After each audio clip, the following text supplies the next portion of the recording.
the situation is not as bad as it might seem when you first hear of these things, because people have been talking about these problems for decades. So a lot of solutions are actually in the works. They're just not mainstream, because most of our traditional media is corporate controlled. It serves existing power structures. Plus, there isn't money in nuance, right?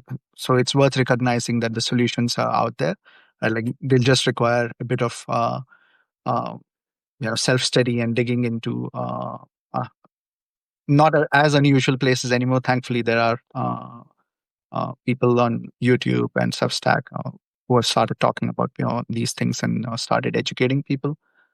Um, Third, I would say you know one reason one reason we get overwhelmed by these problems is because we tend to look at the global nature of them, and we look at climate change and we're like, oh, 40 billion tons worth of emissions, and like I'm just one person. What am I supposed to do? Uh, the key there is realizing that all of these problems, while they affect all of us, actions need to be taken on them locally.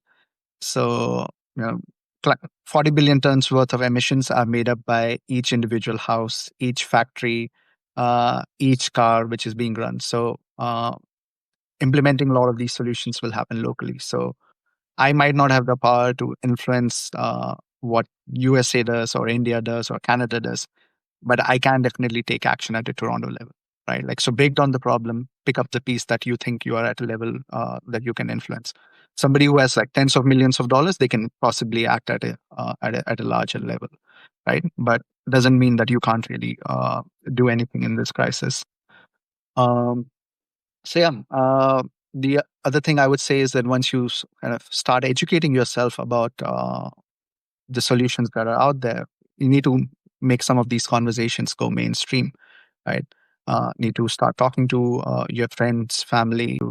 Like this conversation is a great example of getting this message to the broader public, because that is how culture and stories change, right? So when once the alternatives are being built and we start talking about them, they get cultural legitimacy.